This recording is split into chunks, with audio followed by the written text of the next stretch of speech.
Y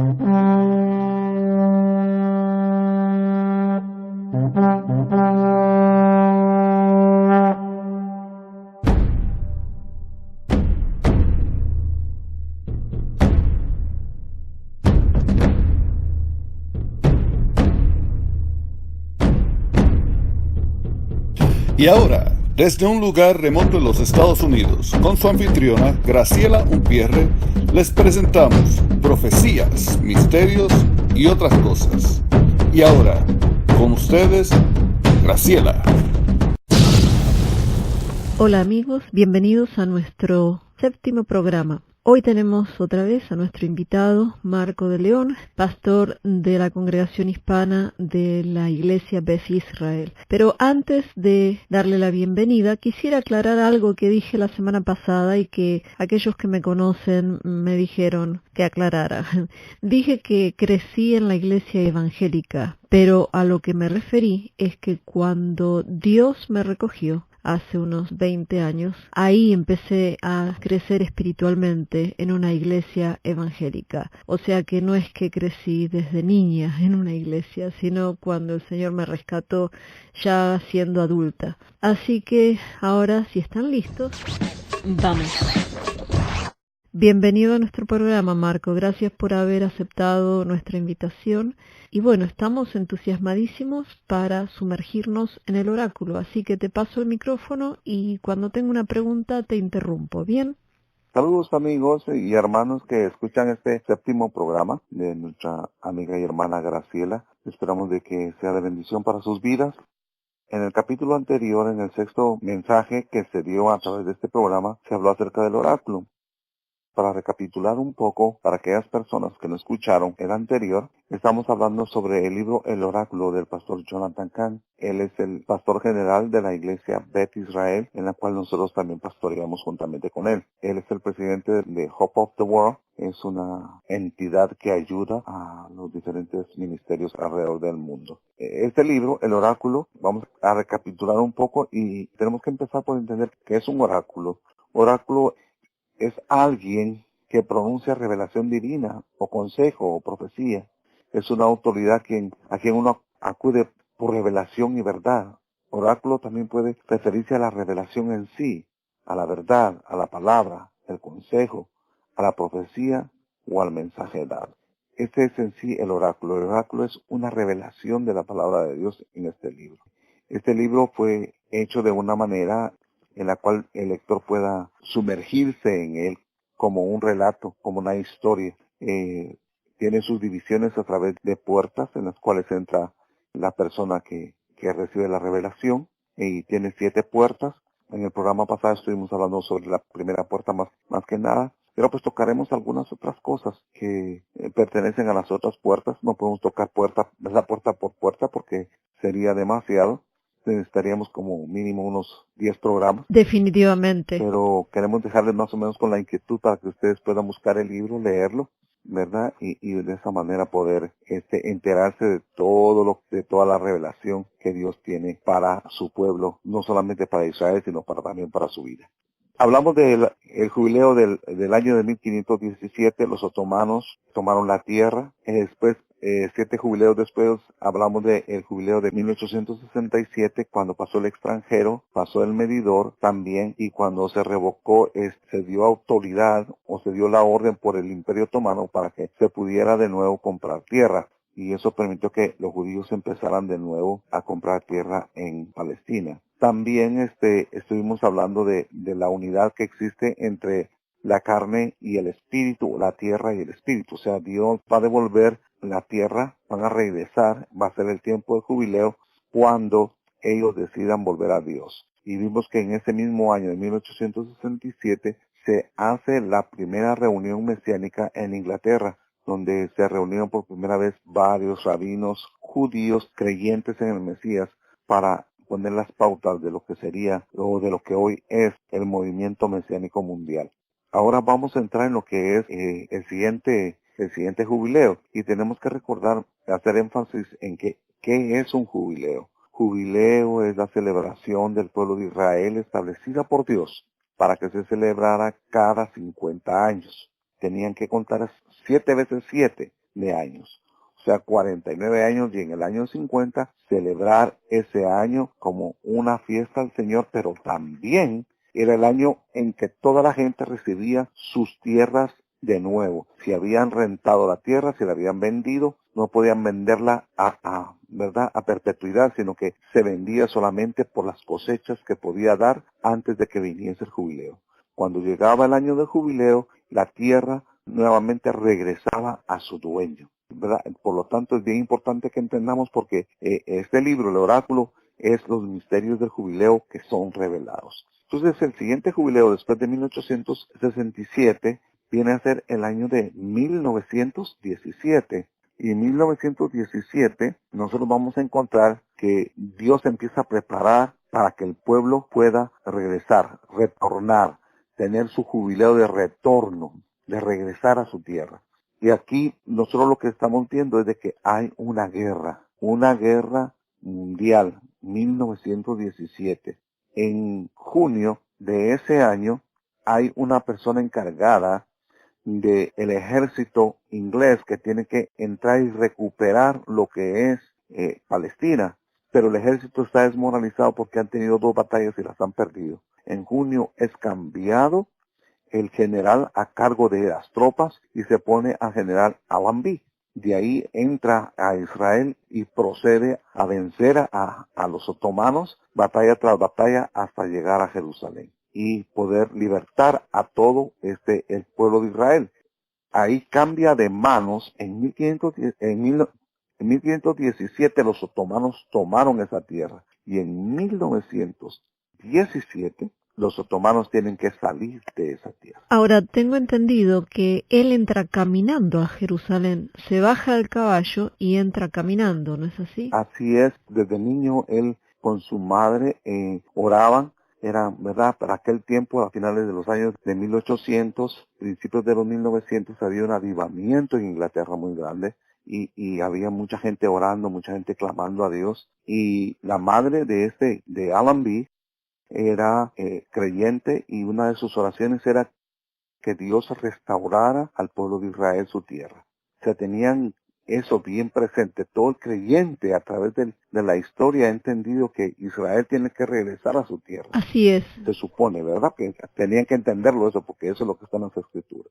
Y este jovencito cuando era jovencito, ese era su deseo. Cuando llegó ahí, él conocía a su Señor, él sabía quién era el Señor Jesús. Por lo tanto, él conocía la historia de la entrada de Jesús el día que nosotros le llamamos Domingo de Ramos, que es el 10 del mes de Nisan, cuando Jesús entra ¿verdad?, que nosotros le llamamos el Domingo de Ramos o de Palmas. Entra en un asno, y él dice: si mi Señor entró en un asno, yo no puedo entrar en un caballo. ¡Wow, qué tremendo! Así que se bajó de su caballo y entró a Jerusalén a tomar posesión de lo que los otomanos habían dejado. Y él no encontró resistencia ahí, ¿verdad? Explica por qué. Fue muy poca la resistencia que encontró en Jerusalén, no fue tanto, fue poca, esporádica, no fue tan grande, especialmente porque se había hecho el rumor dentro de los musulmanes otomanos que venía Alá Nabib, o sea, el profeta de Alá, y ¿verdad? Porque oían que el general se llamaba Alá Nabib, pero realmente su nombre es Allenby. Entonces ellos unían todo el nombre y pensaban que era el profeta de Alá. Por lo tanto, salieron huyendo, sabiendo que era Alá quien estaba peleando en contra de ellos.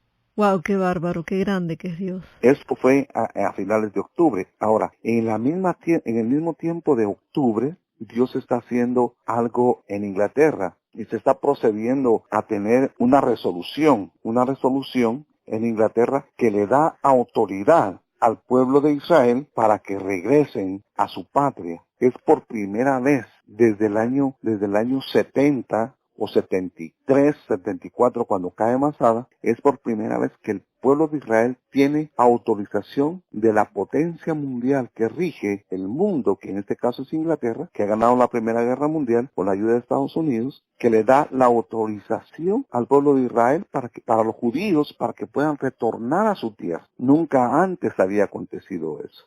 Pero ¿qué pasa con esta gente? esta gente estaban muy cómodos en Europa. Eran los banqueros, los licenciados, eran los músicos, eran, ¿verdad? Gente de pudiente. Por lo tanto, la mayoría no se quiso ir, no quiso retornar a Israel. Y como dice el profeta Jeremías, enviaré pescadores por ellos. ¿Verdad? Pero ¿quiénes eran los pescadores? El sionismo, los sionistas que promovieron el retorno del pueblo judío a Israel. Pero como no quisieron oír, dice después Jeremías, y yo enviaré a ellos cazadores.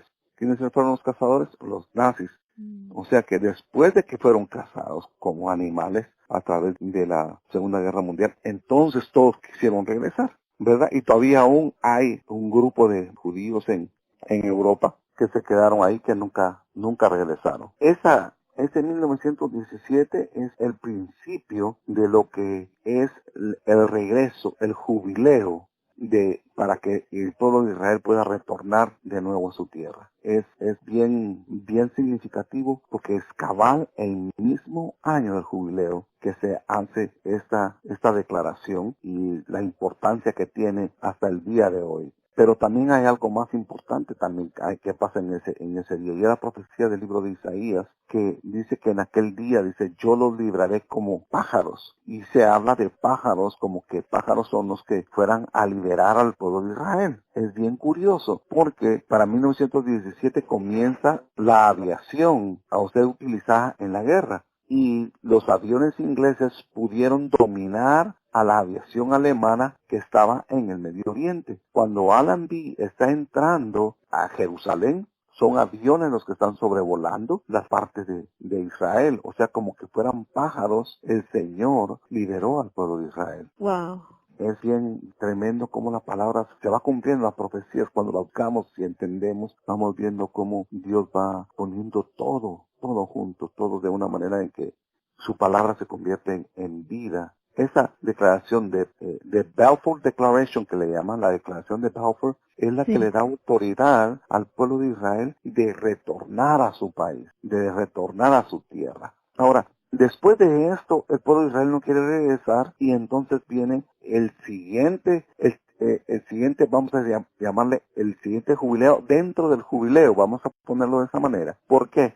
Porque en el año de 1897 se hace la primera reunión sionista, antes de la Primera Guerra Mundial.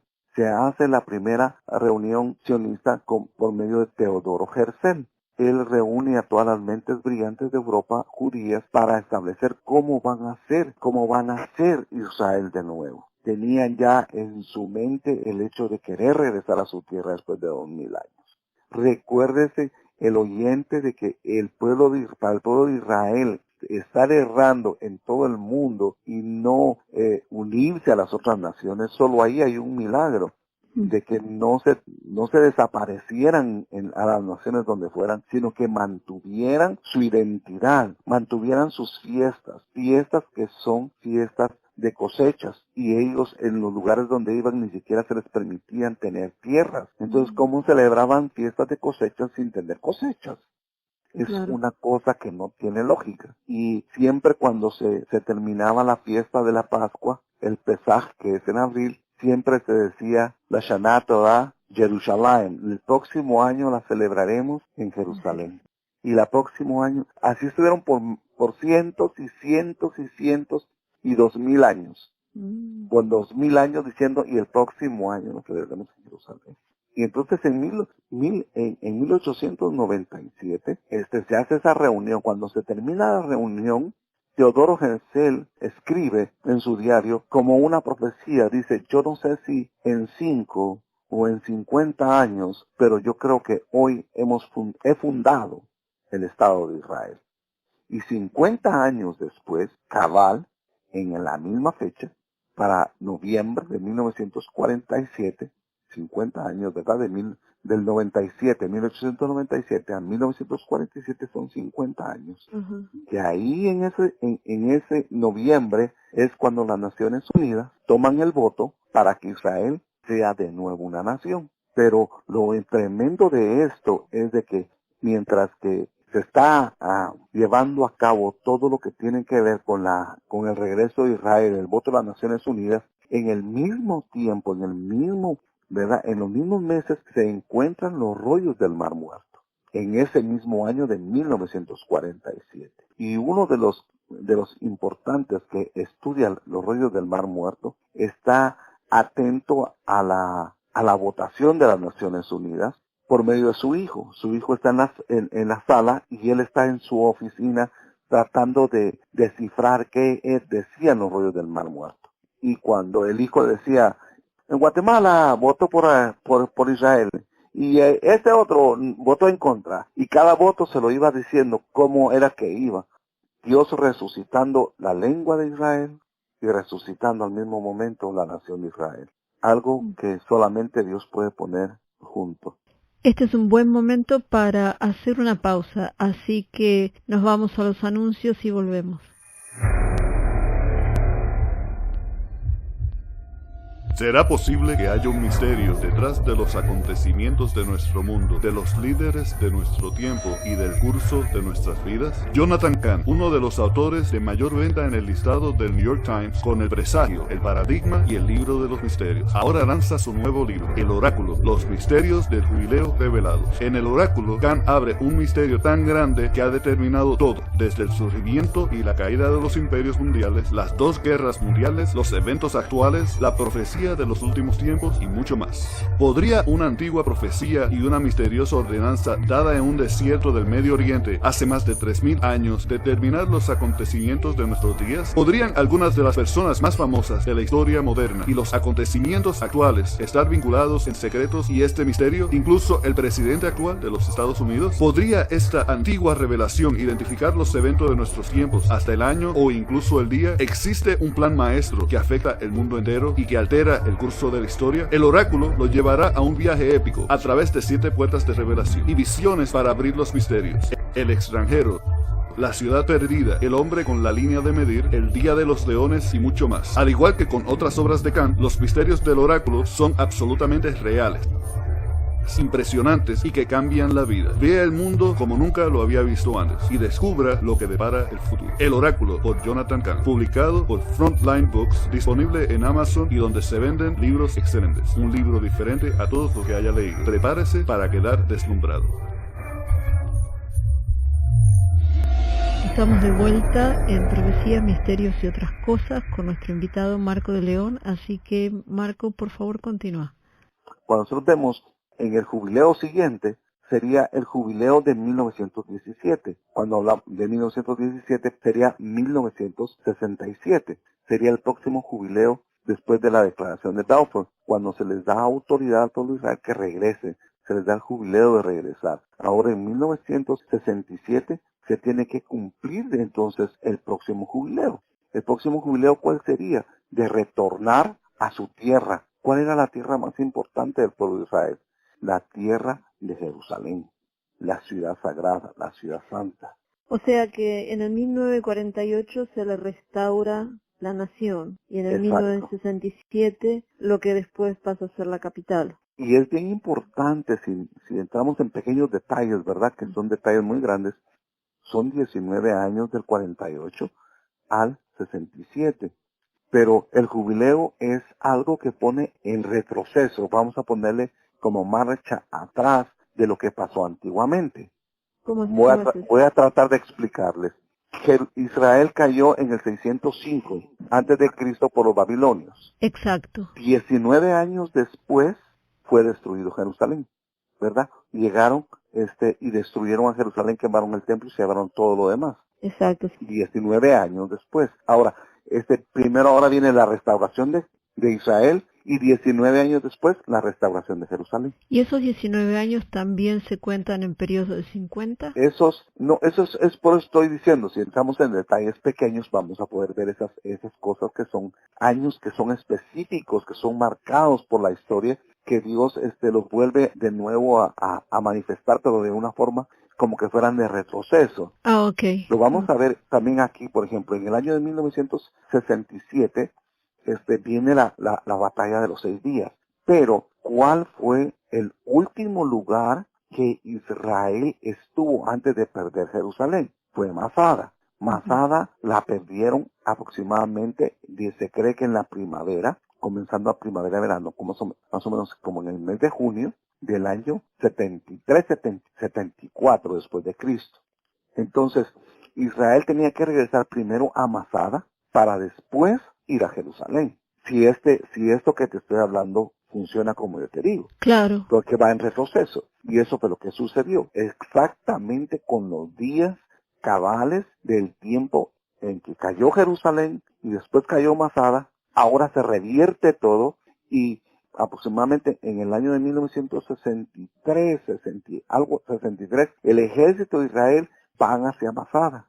Van a redescubrir lo que pasó ahí. Nunca antes habían subido. Soldados judíos habían estado allá arriba 2000 años atrás.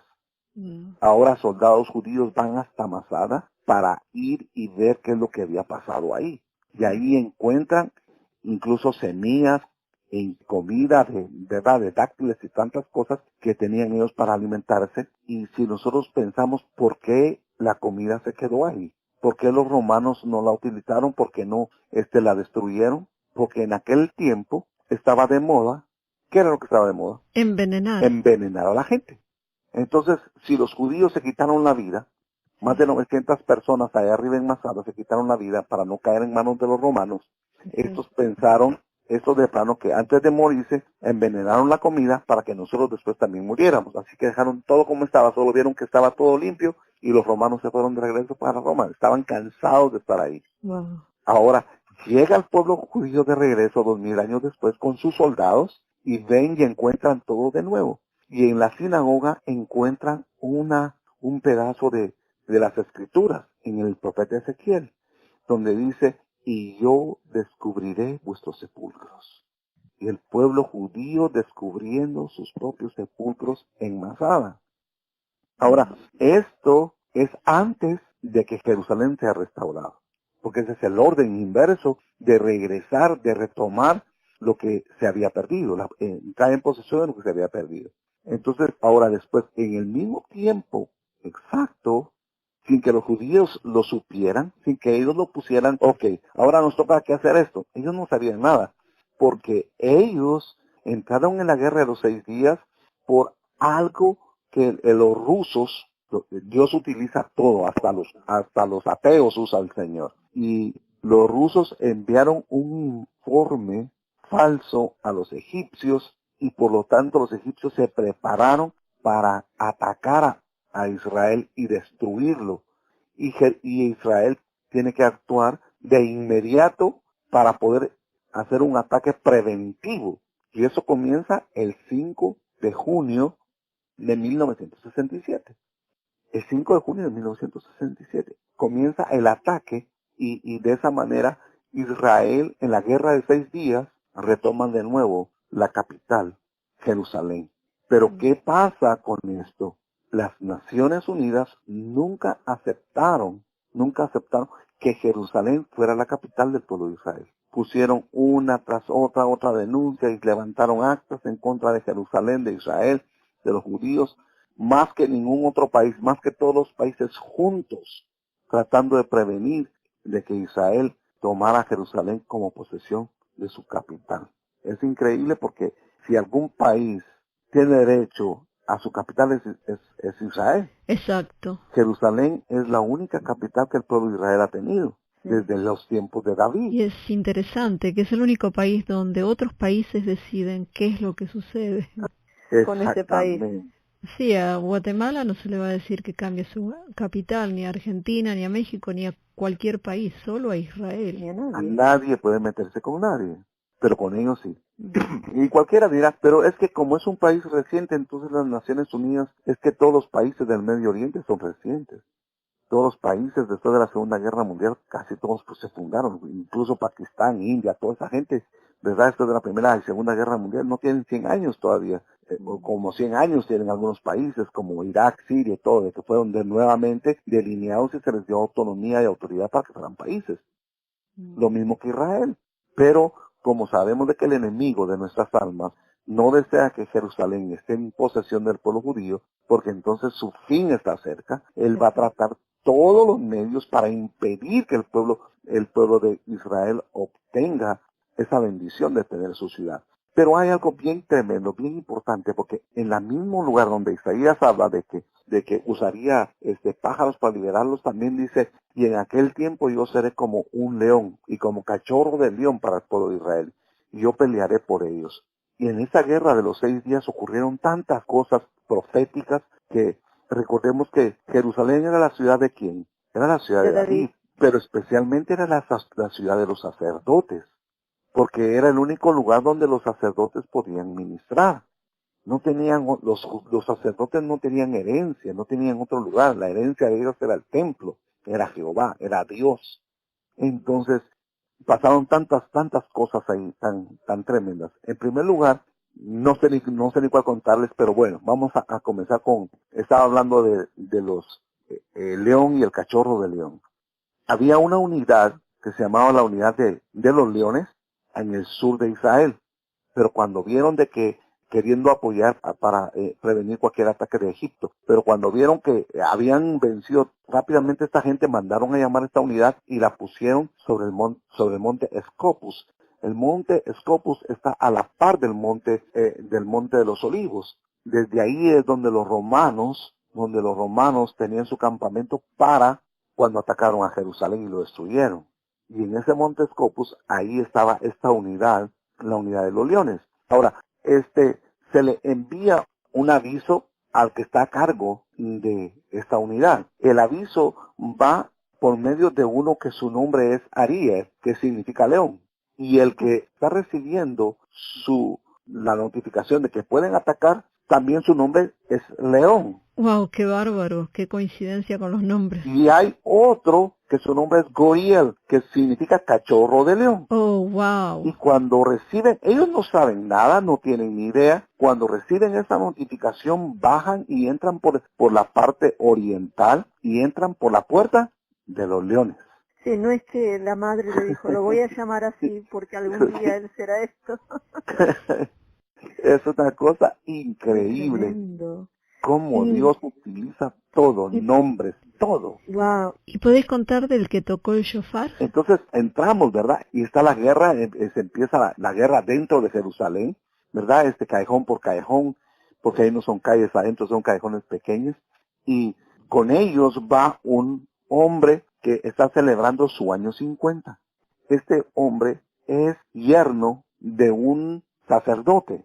Cuando él iba camino, se le cayó su shofar y se rompió. Entonces él pasa a la casa del padre, del padre de la novia, y toma el shofar del padre de la novia, o sea, su suegro. O sea, toma un shofar de la familia sacerdotal.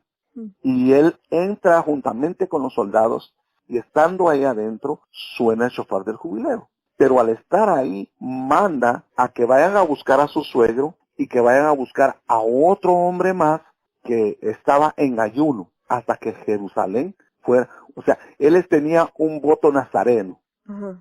Este hombre tenía un voto nazareno y él iba a romper su voto hasta que Jerusalén fuera libertada. Él no sabía lo que estaba pasando cuando decidió poner su voto, pero ahora van en un carro.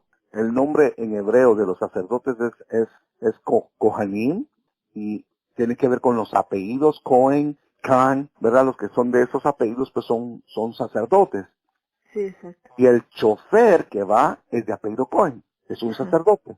Y va a traer a otro sacerdote, que es el suegro. Y va a traer a otro hombre que también es de apellido Cohen, que es otro sacerdote que está en un voto nazareo. Es tremendo porque cuando ellos llegan, para que algo se tenga que ser verificado, tiene que ser verificado por los sacerdotes.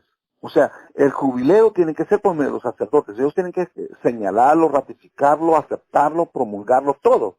Y ese hombre va en un jeep del ejército a traer a esta gente y llegan hasta allá porque tiene que ser por más de 2 o 3 testigos. Exacto, como dice en el Antiguo Testamento, ¿no? El Antiguo Testamento. Entonces, cuando llega, el hombre puede romper su voto delante de otro sacerdote, solamente delante de un sacerdote. Y ¿dónde lo tienen que hacer? En el lugar donde monté el templo. Cuando llegan ahí, se termina el voto nazareo, o sea, el apartado, el que está alejado. el que no puede acercarse ni a Dios siquiera, porque el nazareo no está guardado, tiene voto, no está en su voto delante de Dios. Ahora es restaurado, se levanta ese voto por medio del sacerdote. El sacerdote ratifica el jubileo, el sacerdote está ahí en el lugar del templo para anunciar de que el jubileo es efectivo, que el jubileo es perfecto conforme a la ley. ¿Ellos saben eso? No creo. O sea que él nace en un año de jubileo y a los 50 años, en el jubileo siguiente, tiene el privilegio de tocar el shofar. Cuando entra a Jerusalén, y es la primera persona que ora en los muros, dándole gracias al Señor, diciendo: Señor, te damos gracias porque nos has permitido llegar hasta este día y poder ver con nuestros ojos, Señor, que se termina la aflicción del pueblo de Israel. Qué tremendo, buenísimo. Marco, se nos acabó el tiempo, ¿será que podemos seguir en otro programa? En otro programa seguiremos y los invitamos para que, ¿verdad?, estén atentos al programa número 8. Así que Dios les bendiga, que Dios les guarde. Este ha sido el Pastor Marco de León. Saludos, gracias. Gracias, Marco, ha sido un placer y bueno, seguimos la semana que viene. Amigos, no se lo pierdan. No se olviden de suscribirse al canal y apretar la campanita, así les avisarán cada vez que se publique un nuevo episodio. Esto fue Profecías, Misterios y otras cosas que no se predican del púlpito. Introducción, Edgar Umpierre, música por cortesía de Doug Maxwell Media Right Productions y Silent Partner. Nos vemos en la próxima, al menos que nuestra redención ya haya llegado, porque estamos muy cerca. Dios les bendiga.